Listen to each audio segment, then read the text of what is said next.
Welcome to my channel. My name is Adobe, your online therapist. It's a pleasure to have you all back. Hope you're having a wonderful week. Great start to the weekday. So today's topic, I'm going to be talking about the psychology of fear. Fears. Everybody fears something. We all have some form of fear. Some of us a lot of fear.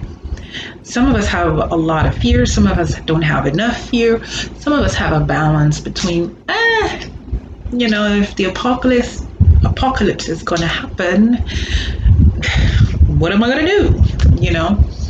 But when I talk about the psychology of fear, it's a question of how do we respond to fearful or threatening situations and why?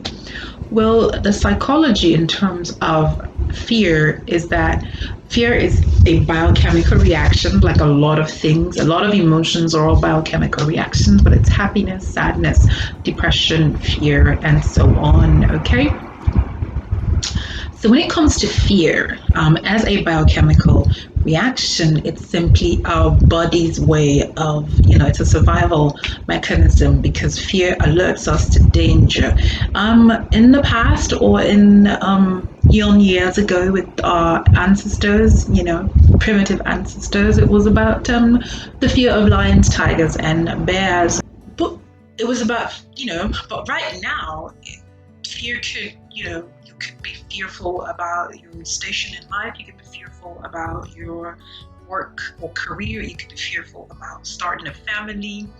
You could be fearful on so many levels, and it has to do with your survival. Am I doing okay? Can I be better? Can I do better? Is this all life has to offer me?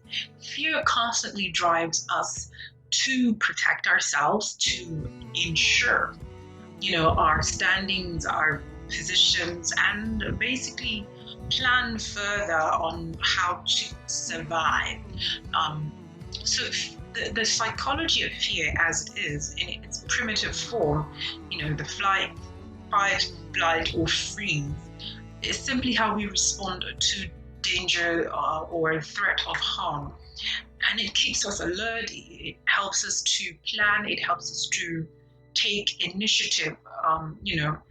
Not otherwise we would be careless. A lot of adventurous people often come across as careless.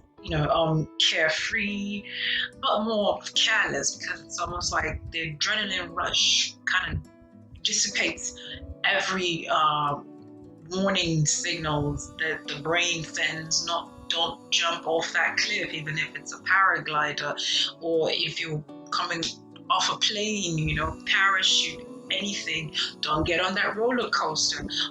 Don't get in that drag race. All that kind of what most people fear. Don't touch that snake. Don't go into that. Don't go near that bear. Don't go in the safari. There's no cage. These animals can just attack you, or maybe not, but hey, you don't know. So fear keeps us in check, so that we're not, if you look at children who haven't really developed a sense of caution, which is really what fear does. It keeps us from making irresponsible and often extinction prone actions or decisions. Fear keeps us in check. But children, they don't understand or fully appreciate the dangers of certain life situations. So it takes a parent, and oftentimes, because they do not understand it fully, they mimic the fear of the adults or authority figures around them. So, say your children, kids, even when they grow into adulthood, they have already copied, imprinted everything that the parents do. So when it comes to anxiety, if they have an anxious mother or father, it will reflect in the child's life. Same thing with fears. If you had a parent who was afraid of dogs or snakes, it's a lot higher chance it's twice as likely than a person whose parents wasn't afraid of those animals. It's twice as likely that you will be afraid of similar animals. It's called having similar phobia. Now, it's not general fear. There's little understanding. Well, not little understanding. There's not enough research about fear for us to have a general population understanding of fears. It's usually just sample numbers when it comes to the research on fear. With regard to research, the question has always been, how did we evolve with regards to fear? A lot of people say we have retained our ancestors, innate or primitive instincts, which would include fear of lions, tigers, and bears, snakes, arachnophobes, arachnoids. And one thing that I will say that I've noticed is kids. If you were brought up with Crocodile Dundee kind of family, your fear of the wild would be really, really, really minuscule compared to a city child, someone brought up in the suburbs of New York or, California. The kids who are exposed to the wild as a normal thing have much, much less fear than kids who only see it on TV or when they go out in the zoo or the safari, okay? And of course, kids who grow up with a safari experience often see animals in general as part of nature that needs to be respected. Whereas city kids who are only taught in nature class often would be as scared, if not petrified, of even touching a rabbit. This is not to make fun of such kids, it's just basically our exposure at a younger age determines how much we are afraid of things and how less we are. Now that brings me to the point I would like to make, that whether it's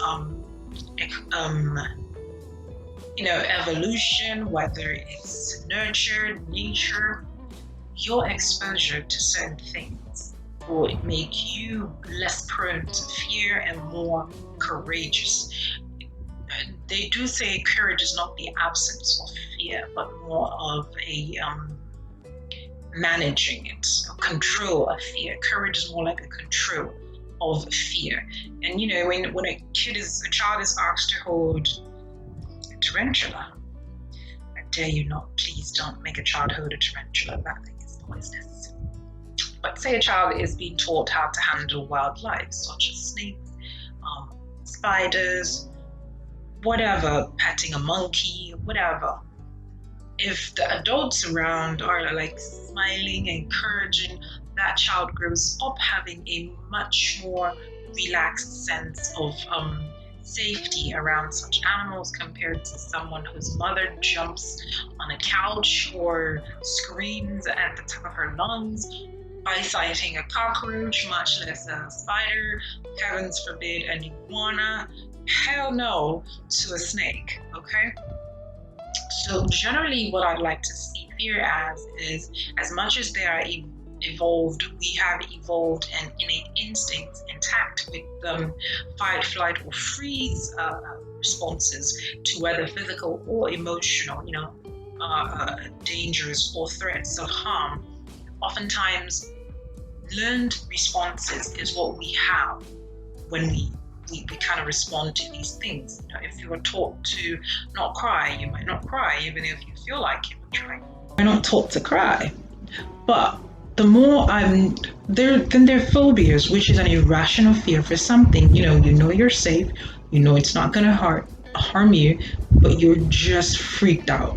And then there's same thing.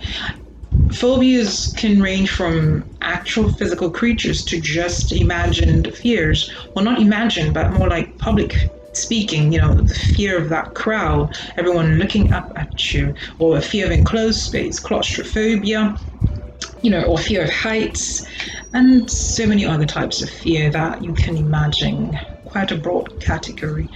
But the idea about fear is your response to fear often has to do with how you were kind of assimilated to what you should be afraid of. Were you brought up in an encouraging or courageous or adventurous environment? Oftentimes, certain fears limit our decisions in life. There are people whose bucket list is to jump off a plane in a parachute, and there are people who say they will not even go near a roller coaster. Okay, and there are people who they love zero gravity, and there are people who think swimming is dangerous. People who have had personal experiences, oftentimes there are past experiences. Being afraid of dog could mean you've been bitten by a dog, or you had a parent who's been bitten by a dog, or scared, or just general phobia for these things, animals, people, situations, and so on. That being said, with regard to the psychology of fear, in your everyday life, the things that you're afraid of oftentimes are not necessarily imagined, but you could envision how you manage and treat things that you're fearful about. There's also another kind of fear, which is fear of being in a difficult situation or a situation where you cannot be helped, such as being in an elevator, an enclosed space, falling, how many feet out of a plane, or being in a plane, a flight taking off. Those kind of things can create a magnitude of very severe nerve shaking up of your nerves. Phobia stimulus is when you're introduced, albeit gradually, to your triggers. For some people, therapy works. For some people,